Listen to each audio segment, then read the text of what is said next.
En hoe Alta sprutsen, deze plaat is toch echt uitgebracht, hè? Ja, dat is nou ondertussen al 2 jaar, denk ik, of zo. Ja.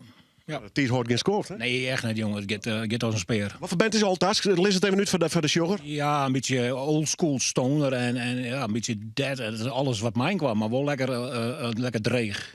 Ja, ik moet altijd wel een beetje in de stijl van Black Sabbath denken, weet je wel. Dat vind ik prachtig. Ja. Dat is wel die smaak, hè? Ja, zeker is mijn smaak, ja. Ben dit een voorbeeld van een van die Friese bands? Dus je denkt, hey, die volg ik en die jou over een podium? Ja, dat podium dat is oren natuurlijk. Maar Maar een heel label podium. Ja, een labelpodium, ja zeker. Ja. En dat wil ik het extra werkwoord voor de waans maar. En dat is mooi om te doen. Gewoon. Daar wil ik ook wel energie in steken.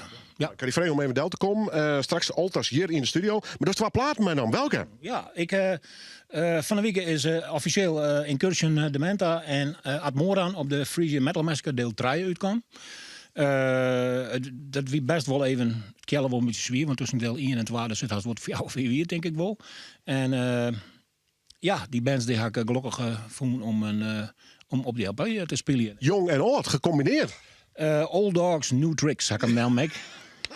Daar word ik niks wekker van. En dan denk je, ja, zo doe ik het. Is die zelf betocht? Ja, echt absoluut zelf. Maar in Keuze in de Menta, geweldig dat ze nog steeds spelen. Ik bedoel, die gaan al even de type mee. Ja, zeker jongen. Dat wie vroeger Frieslandse beste thrash metal band in zeer bange metal dagen. Hè?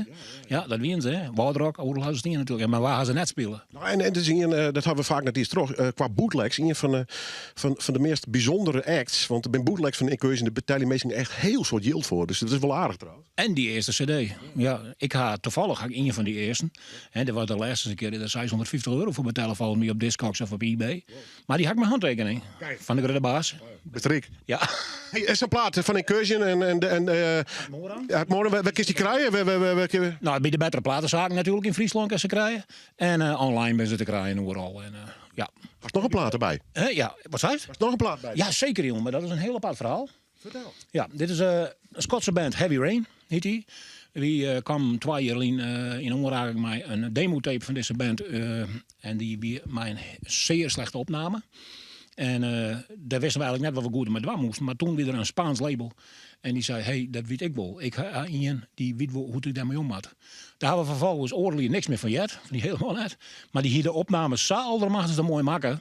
Het wie echt op internet zit die oude opname nog, dus iedereen kan het controleren. En als dan juist wat dit worden is, nou dat is echt ongelooflijk. Dus die gaan maar die Spanjool, een deal maken. Zij hadden platen drukt en wij hadden cd's drukt. En misschien dat we aans nog de originele demotape ik op nee even weer uitbrengen voor de verzamelaar. We hebben het meestal hin op internet. Hoe kunnen ze die vinden? Ja, ik werk bij de betere platenzaken en natuurlijk al internet is te vinden. Echt een topper. De naam van het label? Big Bad Wolf Records. Precies. That goes without saying. Ja. En op het Vliet kist Tamek Tjenkom in zijn eigen platenzaak. En daar had er deze dus al je te keer. Goed. En Keuzenementen uit Moren, Frieske bands. Echt hele goede muzikanten. Maar ik zie ze goede bands. We hebben ze hier gelukkig uit Moren al eens een keer gewoon. Ik hoop in Keuze nog eens een keer. Maar geen nog lobbyen. Dat gaat gebeuren. Dat kun je toch wel van qua. Ja. Dat is wel eens vaker gekke dingen bedenken. Hoor. Dus, dat kan dit er wel bij. En ik ben blij dat ik altijd zo'n kon gegeven. Maar dit is live in de studio. Live in Noorderwien.